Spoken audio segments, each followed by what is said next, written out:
नमस्कार मित्रों, प्रिय विद्यार्थियों और विद्यार्थियों के अभिभावकों।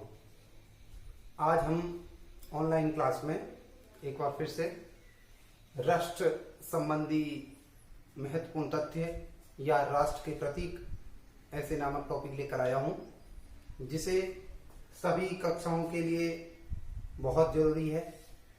अध्ययन करना है, नोटबुक में लिखना है और फिर बाद में उसे अच्छी तरीके से याद करना है। प्रिय विद्यार्थियों, तो हम सबसे पहले जो हमारा संविधान बना था 2 वर्ष 11वां 18 दिन, उस संविधान के अंदर ऐसी बहुत सारी चीजें थी जिन्हें राष्ट्र के सम्मान के लिए अंगीकृत करना। तो उसी चीज में हमने हमारे भारत देश के अंदर जब संविधान बना, संविधान बनने के बाद में या संविधान से पहले, तो काफी ऐसी चीजें थी जिन्हें हमने राष्ट्र के गौरवान्वित करने के लिए ऐसी बहुत सारी चीजें और बहुत सारे ऐसे चिन्ह जिन्हें राष्ट्र के प्रतीक के रूप में माना जाए, ऐसे बहुत सारे लिए थे। तो सबसे पहले हमारे देश का सबसे प्रमुख सिरमौर कहा जाए तो है वो राष्ट्रीय ध्वज। किसी भी देश का जब वो संविधान उसका लागू होता है या देश आजाद होता है, तो उस समय यही बात रखी जाती है कि अपने देश का ध्वज कौन सा है, एक ध्वज। तो उस तरीके से हमारे भारत देश के ध्वज, भारत देश का ध्वज जो तिरंगा के नाम से ही ऐसे ही लग रहा है कि उसके अंदर 3 रंग है। तो 3 रंग के अंदर हमारा जो राष्ट्रीय ध्वज 3 रंग का है, जिसका नाम है तिरंगा। उस तिरंगे ध्वज में को राष्ट्र ध्वज अंगीकृत 22 जुलाई 1947 को किया। 22 जुलाई 1947 को राष्ट्रीय ध्वज अंगीकृत किया। उसके अंदर 3 रंग थे, केसरिया, सफेद, हरा, और बीच में एक अशोक चक्र जिसके अंदर बहुत सारी 24 तिलियां थी। तो इन केसरिया, श्वेत और हरा, श्वेत यानी सफेद, इन 3 रंगों का राष्ट्र के प्रति क्या सम्मान है और राष्ट्र उनको किस दृष्टि से देखता है राष्ट्र में, तो केसरिया है, केसरिया रंग है वो हमारे त्याग एवं बलिदान का है। केसरिया रंग त्याग और बलिदान का है। श्वेत रंग है सत्य और शांति, यानी जहां सत्य हो और वहां शांति हो, वहां श्वेत रंग निशान है।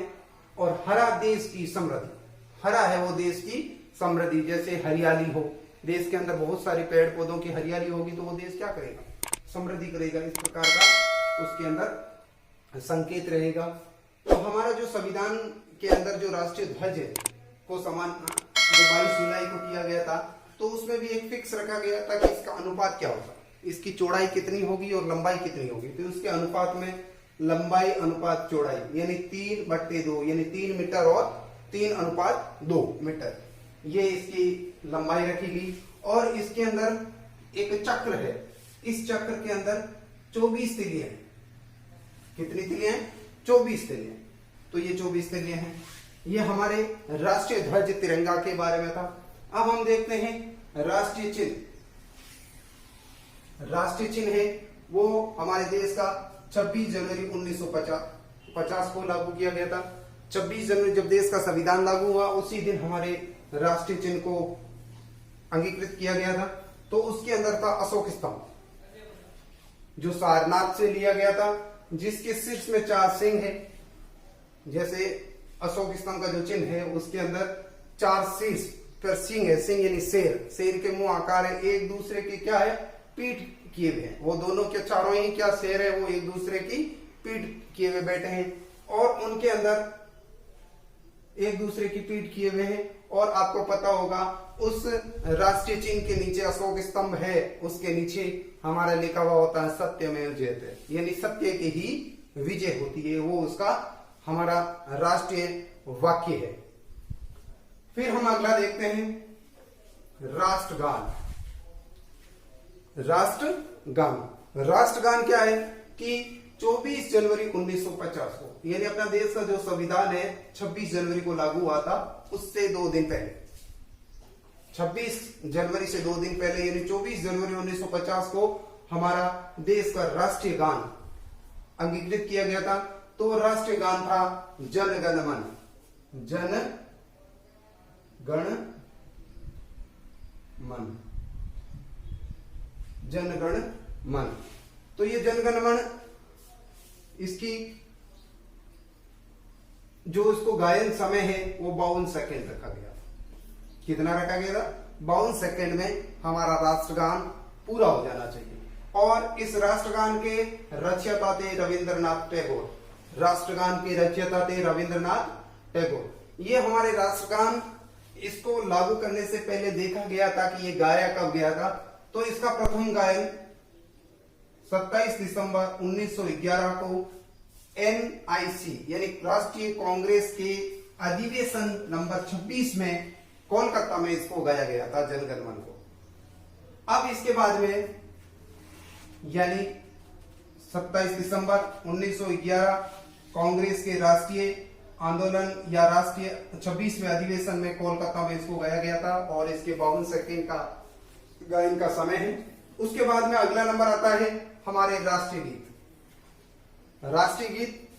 राष्ट्रगीत यानी वंदे मातरम, वंदे मातरम,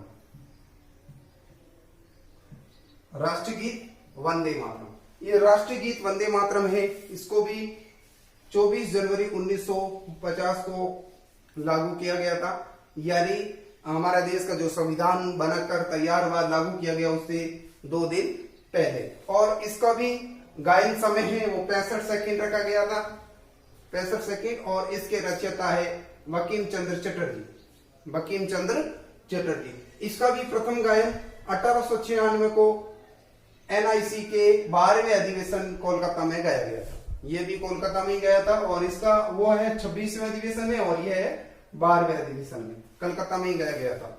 अब उसके बाद में हम देखते हैं अगला राष्ट्रीय पक्षी। राष्ट्रीय पक्षी मोर है, राष्ट्र का सिरमौर, राष्ट्र का पक्षी मोर है। और मोर को 26 जनवरी 1963 में इसे राष्ट्रीय पक्षी घोषित किया गया था। और उसके बाद हम अगला देखते हैं राष्ट्रीय पुष्प। राष्ट्रीय पुष्प में है कमल, और ये कमल जो राष्ट्रीय पुष्प है वो 26 नवंबर 1949 को लागू कर लिया गया था। और इसका प्रतीक है वो पवित्रता। इसका प्रतीक क्या है? ये कमल है वो पवित्रता है, आगे बढ़ने का है, इस प्रकार का ये इसका प्रतीक दे रखा है। अब हम देखते हैं राष्ट्रीय वृक्ष। राष्ट्रीय वृक्ष है बरगद, बरगद देश का राष्ट्रीय वृक्ष है बरगद। और राष्ट्रीय मुद्रा है रुपये, राष्ट्रीय मुद्रा है रुपया। और भारत का प्रथम नागरिक, अपने देश का जो प्रथम नागरिक है वो राष्ट्रपति है। प्रथम नागरिक कौन है? राष्ट्रपति है। और वर्तमान समय में हमारे देश के राष्ट्रपति श्रीमान रामनाथ कोविंद है। और इन रामनाथ कोविंद ने अभी वर्तमान के कुछ समय पहले हमारे जो राजस्थान का उच्च न्यायालय जोधपुर है उसका उद्घाटन किया। उनका वापस एक बार उद्घाटन किया गया था, नया जो हमारा बना है राजस्थान उच्च न्यायालय, उसका उद्घाटन किया गया था। अब हम देखते हैं ये हमारे राष्ट्रपति के बाद में हमारा अगला नंबर आता है भारतीय सेना के अंग। भारत के 3 सेना है। नंबर 1 थल सेना, नंबर 2 जल सेना, नंबर 3 वायुसेना। थल सेना यानी आर्मी, जल सेना यानी नेवी, और वायुसेना यानी एयरफोर्स। ये हमारे भारत के 3 सेनाओं के अंग हैं। इन 3 सेनाओं के अंग का प्रमुख होता है वो हमारे देश का राष्ट्रपति होता है। इन 3 सेनाओं का प्रमुख कौन होता है? देश का राष्ट्रपति। अब हम अगला देखते हैं 11 नंबर। 11 नंबर में देखते हैं तीनों सेनाओं में वीरता में सर्वोच्च सम्मान, यानी तीनों सेना, इन सेनाओं में कोई भी वीरता का सर्वोच्च सम्मान है वो परमवीर चक्र है। कौन सा चक्र है? परमवीर चक्र।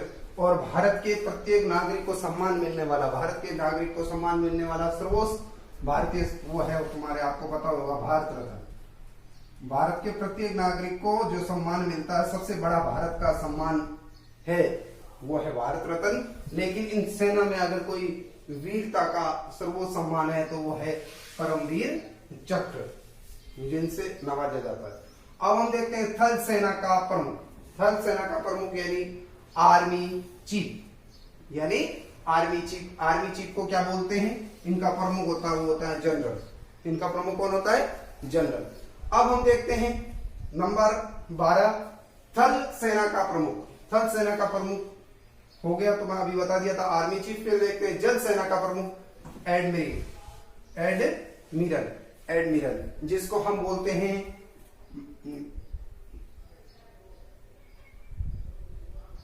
एयर चीफ, सॉरी हाँ, यानी जल सेना का प्रमुख एडमिरल और वायु सेना का प्रमुख होता है air chief. Air chief marshal. Air chief marshal. तो इस प्रकार हमने आज इस क्लास के अंदर राष्ट्र संबंधित महत्वपूर्ण तथ्यों के बारे में, कुछ ऐसे राष्ट्र के प्रतीक हैं जिनका सम्मान बड़े गौरव के साथ हमारे देश के प्रमुख है राष्ट्र में, इनका स्थान, तो उनके बारे में हमने आज अध्ययन किया। आपको ये आज का वीडियो कैसा लगा? अच्छा लगे तो शेयर करें और कमेंट बॉक्स में अपना कीमती सुझाव दें, जिससे कि आगे आने वाले वीडियो पर हम और अच्छा सुधार, अच्छा प्रयास करके अपलोड कर सके। और इसी आशा के साथ जय हिंद, जय भारत।